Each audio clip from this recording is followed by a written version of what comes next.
Hello everyone, welcome back again to our YouTube channel. So हमारी आज की video जो है that is on accounting equation.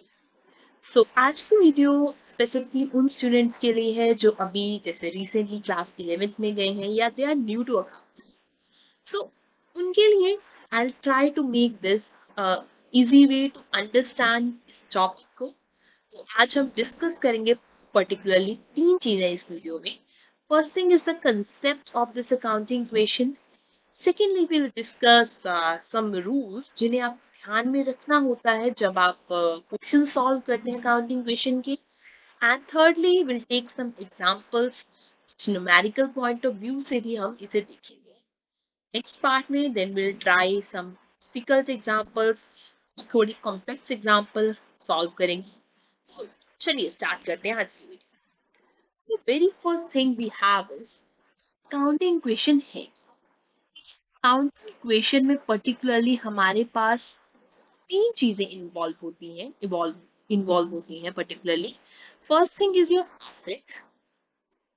ये इक्वेशन क्या कहती है कि जितने भी आपकी एसेट्स हैं बिजनेस में they are always equal to the balance of capital plus liability. अब से और सिंपल भाषा में पहले इक्वेशन को समझ लेते हैं कि क्या है। एसेट पर्टिकुलरली ये चीजें होती हैं किसी भी तरह के रिसोर्स। मैंने ऑलरेडी इस पे वीडियो भी बना रखी है, एसेट्स कैपिटल लायबिलिटी के इंडिविजुअल मीनिंग का भी लिंक नीचे डिस्क्रिप्शन में है। अगर आपको डिटेल में देखना हो तो वो देख सकते हैं। बाकी here I try to just give it.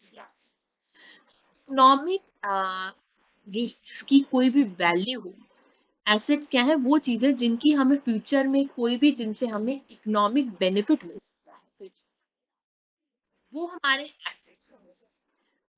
में कौन कौन सी चीजें आती हैं? जैसे आपके पास जो कैश है, आपका जो बैंक बैलेंस है बिजनेस का, देन आपका जो स्टॉक है, स्टॉक जिसे हम इन्वेंट्री भी कहते हैं, जिसमें चीजें आप नॉर्मली डील करते हैं।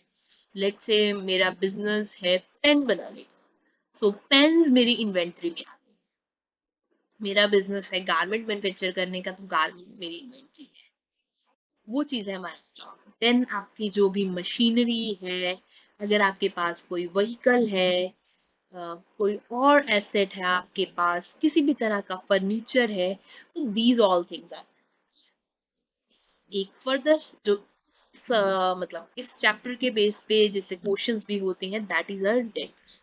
देखिए डेटर्स का मीनिंग आपको क्लियर होना चाहिए। डेटर वो लोग हैं जिनसे जिन्हें हमने उधार पे कुछ सामान सेल किया है, मतलब हमने स्टॉक उधार पे सेल किया है और वे फ्यूचर में हमें पैसे देंगे, तो फ्यूचर में हमें इनसे कुछ बेनिफिट मिलेगा। बेनिफिट कब मिलेगा? फ्यूचर। तो ये भी हमारे क्या है? देन नेक्स्ट चीज आती है हमारे पास, other thing is land and capital. Capital particularly होती है बिजनेस की देनदारी ओनर की। ओनर को उसे क्या देना है, और ये होती है आउटसाइड। अगर मैं सिंपल सी भाषा में इक्वेशन को करूं तो ये है कहाँ से पैसे आएंगे और किन किन से पैसे मिलने हैं और कहाँ कहाँ से पैसे आ सकते हैं, और ये है किन्हें पैसे देने। सो लेन देन हमेशा बराबर चलता है, that is your accounting equation. और इस इक्वेशन को भी तो आपके लिए बेसिक होगा ये, बट हाँ वैसे आप याद रख सकते हैं। आपको ये टर्म कहीं बुक्स में दिखेगी कई बार, इसे हम कहते हैं balance sheet equation. Balance sheet equation, balance sheet आपकी पोजीशन बताती है कि कहाँ से क्या मिलना है और किसे किसे क्या देना है। सो लायबिलिटी क्या है? आउटसाइडर को क्या देना है, what you owe to outsider, वो आपकी क्या है? लायबिलिटी है। What we owe to outsider, that is our liability.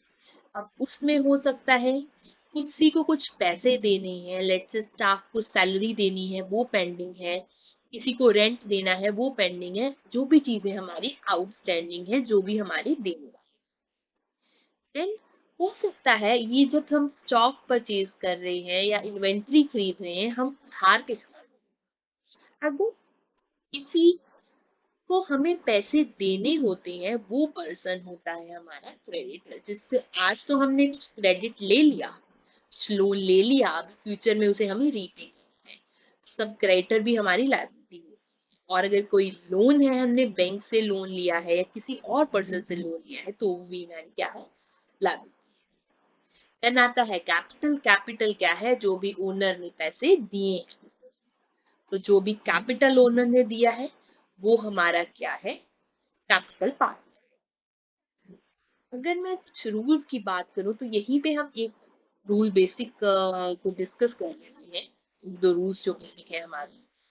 First rule is like कि हमेशा ये जो इक्वेशन है ये क्या होगी, हमारी बैलेंस जो। साथ साथ में नोट्स बनाते रहिएगा, आपके लिए इजी वर्क है फिर सॉल्व करना पेपर के टाइम पे भी, और अभी भी you will be able to grasp all here. ये क्या है हमारा, जो हमारी ये इक्वेशन है, ये साइड और ये साइड, देनदारी और लेने वाले पैसे हमेशा क्या है, हमारे बराबर होते हैं, हमेशा बैलेंस। कोई अगर ट्रांजैक्शन होती है तो उसका इफेक्ट मिनिमम टू आइटम्स, वो दो आइटम्स हो सकती हैं एसेट साइड में ही हो। लेट्स से मैंने मशीनरी खरीदी, कैश देके मशीनरी, कैश का बैलेंस कम हो गया और मशीनरी का बैलेंस बढ़ गया। तो हो सकता है दोनों आइटम एसेट साइड की हो, या ये हो सकता है एक आइटम एसेट साइड की हो, एक कैपिटल साइड की हो, या एक एसेट हो या लायबिलिटी हो, या कैपिटल हो लायबिलिटी हो। इस तरह से मिनिमम दो हो सकते हैं। होने को तीन भी हो सकती है, will discuss that later, but अभी मिनिमम दो आइटम जो है। तो तीसरी चीज क्या है, तीसरी चीज what I want to discuss is particularly कि कैपिटल में क्या आता है, कि ये तो चीजें डायरेक्ट क्लियर हमें एसेट लायबिलिटी में क्या आएगा। कैपिटल में एक तो जो भी कैपिटल ओनर लेकर आता है, जो पैसे ओनर लेकर आता है या लेके जाता है, whatever he brings in the business or takes out of the business, वो पास कहाँ पे आएगा, कैपिटल। सेकेंड, अब बिजनेस कर रहे हैं, अगर कोई भी प्रॉफिट होता है या कोई लॉस होता है, वो किसका होगा, ओनर का होगा। सो लॉस कैपिटल में माइनस होगा और प्रॉफिट कैपिटल में। अभी आप इसे स्टार्टिंग में लिख सकते हैं एंड थोड़े एग्जांपल करेंगे, इट विल बी क्लियर। तीसरा, जो हमारे खर्चे हैं या हमारी जो इनकम है, वो भी हमारी क्या होंगी, ये कैपिटल में शो होंगे। खर्चे माइनस होंगे और इनकम क्या है, plus. So these are some basic rules जिन्हें आप ध्यान में रखना है अपनी क्वेश्चन सॉल्व। होप सो ये कंसेप्ट जो है हमारी अकाउंटिंग इक्वेशन का, और जो ये हमारे बेसिक रूल्स है, ये आपको अच्छा लगे। अब आगे मूव करते हैं and will now try to solve some questions. Particularly जो क्वेश्चंस हैं वो हमारे ज्यादातर अकाउंटिंग क्वेश्चन के अराउंड ही रिवॉल्व करते हैं। इसमें हमारे यही एसेट, कैपिटल एंड लायबिलिटी वाला हमें हर एक इक्वेशन में जस्टिफाई करना होता है कि दिस बैलेंस। आपकी हर एक ट्रांजेक्शन के बाद ये इक्वेशन जो होती है दैट शुड बैलेंस। चलिए just take some examples. Let's say business, कोई पर्सन है A, he started business. We started with around, let's say, we can say cash 40,000. उसने 40,000 के साथ बिजनेस स्टार्ट किया। इस केस में देखिए दो चीजें हमारे पास। तो हमारा एसेट, एसेट हमारे पास क्या है, यहाँ पे कैश एसेट आया, और कितनी अमाउंट है हमारे पास हमारे एसेट की, दैट इज 40,000। और सेकेंड चीज अगर आप देखेंगे तो दूसरी चीज हमारे पास यहाँ क्या है, कैपिटल है, जो कि ये ओनर लेकर आया, जो कि ओनर लेकर आया कैपिटल जो है 40,000। से अब एक अगली ट्रांजेक्शन लेते हैं। लेट्स से इस पर्सन ने अब बैंक अकाउंट ओपन किया। ठीक है, ओपन किया उसने बैंक, हाँ, ठीक है, विद रुपीज 10,000। बिजनेस का बैंक अकाउंट ओपन किया है, कहीं और से तो पैसे नहीं आएंगे। वो कहाँ से पैसे लेके जाएगा? ये कैश उसके पास था, ये कैश था उसके पास, रुपीस थे, उसने ये कैश अपने हाथ से निकाल के यहाँ जाके बैंक में डिपॉजिट किया। क्या हुआ इससे? कैश हमारा हाथ से 10,000 कम हो। तो अब हमारे पास कैश कितना रह गया? 30,000। 10,000 गए कहाँ पे? बैंक में। तो बैंक का बैलेंस हमारे पास कितना हो गया? 10,000। तो आज की डेट में हमारे पास 10,000 रुपए का बैंक बैलेंस है, 30,000 रुपए का कैश है और टोटल कैपिटल कितना है? 40,000। होप तो ये ट्रांजेक्शन बेसिक्स आपको क्लियर होंगे। लेट्स से तीसरी एक और लेते हैं example. Further let's say he bought, he और she जो भी है, he bought goods worth ₹5,000। 5,000 की इन्वेंट्री परचेज, इन्वेंट्री लिखें आप, स्टॉक लिखें, that is okay with you. So आप लिख सकते हैं दोनों में से जो भी लिखना चाहें। So here I am writing it as stock. देखिए उसने गुड्स परचेज की, गुड्स परचेज किए, उसके पास कैश था। अगेन वो अपना ये कैश जो है, उसके पास जो कैश है, कैश लेके एक शॉप पे गया, वहां से उसने गुड्स परचेज। उसका अगर पेन का बिजनेस है, लेट से उसने पेन परचेज कर लिए। इतने अच्छा तो नहीं बना है, बट लेट से काम चलाओ के लिए पेन हो गई। Then he bought some pen. So यहाँ पे क्या हुआ, उसके पास स्टॉक आ गया। Now he is having stock of 5,000, but यहाँ उसका कैश 5,000 का कम। सो हमारे पास यहाँ पे 25,000 रुपए का कैश है आज की तारीख में, 10,000 हमारे पास बैंक बैलेंस है और 40,000 हमारा हमारा क्या हो गया? ये बैलेंस हो गया। और एग्जांपल ले लेती हूँ मैं, यहीं पे फर्दर आती हूँ। अब लेट उस पर्सन ने दोबारा से गुड्स परचेज किए, बट अब उसने गुड्स किसी पर्सन से खरीदे, उसे कैश नहीं दिया, क्रेडिट से गुड्स। गुड्स तो हमने परचेज कर लिए, गुड्स हमने परचेज किए हैं, बट हमने वो पर्सन को कैश ना देके हमने उसे कहा कि हम आपको वो पैसे फ्यूचर में। लेट्स से उसने मिस्टर जे से गुड्स परचेज, ठीक है ना, मिस्टर जे से he purchase, so we purchase goods worth ₹10,000।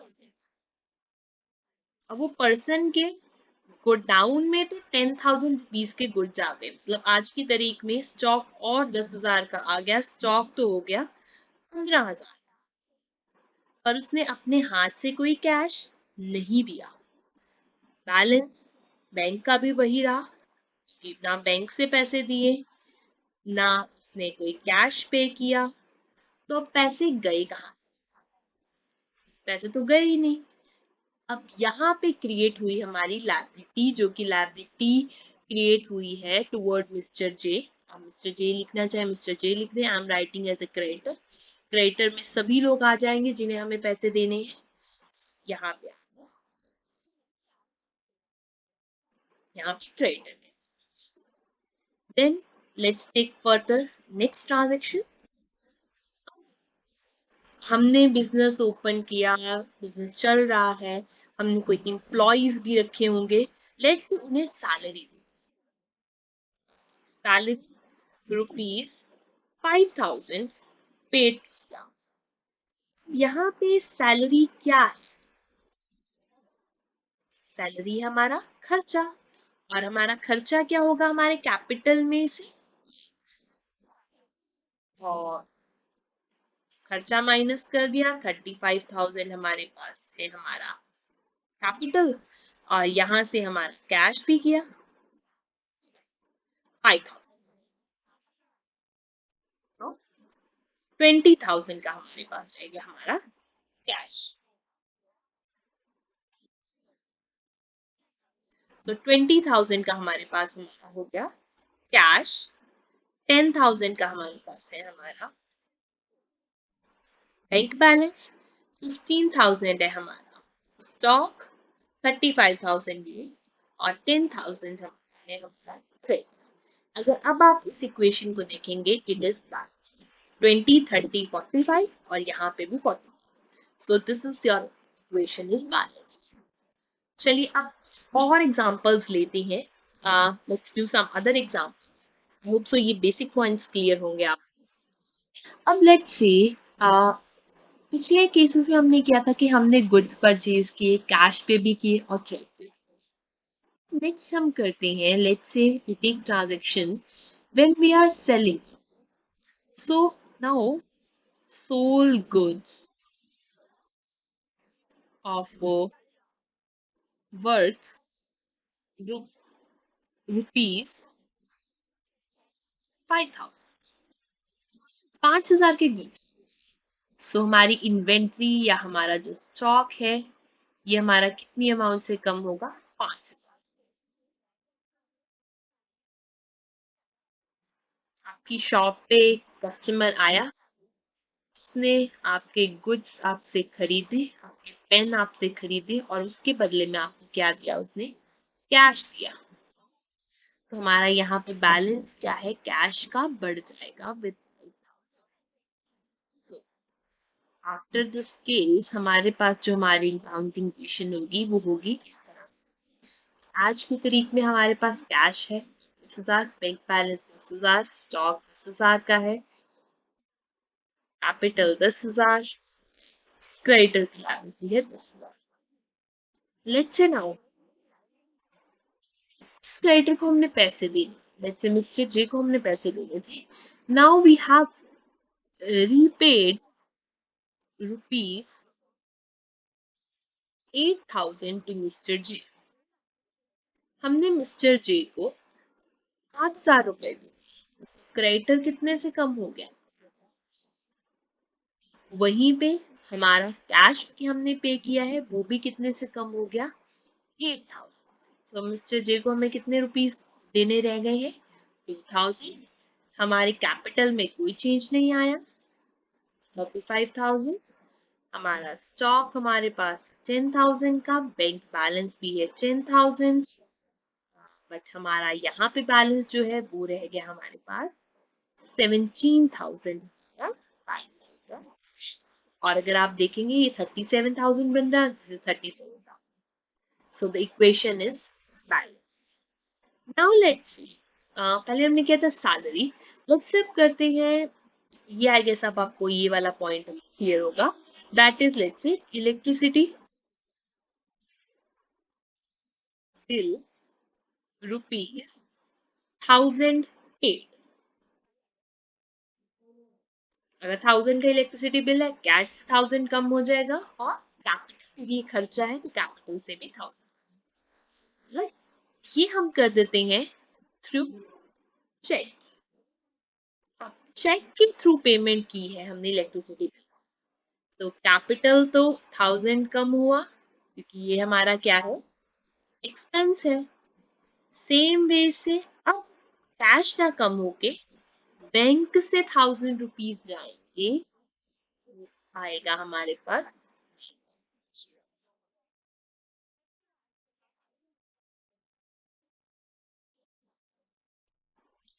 And here also our accounting equation is balanced. So you can check 37,000 दोनों साइड पे balance, sorry 36,000 side balance, same 36,000 ही। और अब एक और चीज, आज की हम वीडियो में इतना ही करते हैं। नेक्स्ट वीडियो में हम फर्दर आगे कंसेप्ट को डिस्कस करेंगे। एंड लेट्स से चीज जो मैंने स्टार्टिंग में आपसे डिस्कस की थी, जिससे मैंने कहा था कि बैलेंस शीट इक्वेशन। देखिए बैलेंस शीट क्या दिखाती है? बैलेंस दिखाती है आपकी एसेट्स और लायबिलिटीज का एक पर्टिकुलर। तो अगर मैं बैलेंस शीट से बनाना चाहूँ, ये मेरे पास है मेरा पूरा अपना अकाउंटिंग इक्वेशन। अगर मैं बैलेंस शीट बनाना चाहूँ तो मेरे पास क्या आएंगे? मेरे पास मेरा कैश है, एक एसेट है। दूसरा एसेट है बैंक। तीसरा एसेट है मेरा स्टॉक। कैश है 17,000 का, बैंक बैलेंस है 9,000 का, स्टॉक है 10,000 का, and the other side capital we have is of 34,000, and creditor हमारे पास है 2,000। दोनों साइड का बैलेंस कितना है हमारे पास? 36,000। कई बार क्वेश्चंस आप आती हैं आपके अकाउंटिंग इक्वेशन में, जहां पे वो आप कहते हैं कि आप अकाउंटिंग इक्वेशन भी बनाएं, साथ में आप बैलेंस शीट भी बनाएं। तो बैलेंस शीट कुछ नहीं है, आपको जस्ट ये एक आपकी हॉरिजॉन्टल फॉर्म में है, लाइक हॉरिजॉन्टल है, और आपको बैलेंस शीट कैसी बनानी है? Vertical form. सो आई होप सो आज की इस वीडियो में आपको बेसिक कंसेप्ट क्लियर हुए होंगे। नेक्स्ट वीडियो में हम और आगे पॉइंट्स को डिस्कस करेंगे and will try to solve some questions from TS Grewal too, so that कि आपकी अंडरस्टैंडिंग और इस टॉपिक में बेटर हो। And I hope so 2 videos would be sufficient for you to complete your job. Thanks for watching the video. Do subscribe to our channel for such videos. Have a nice day.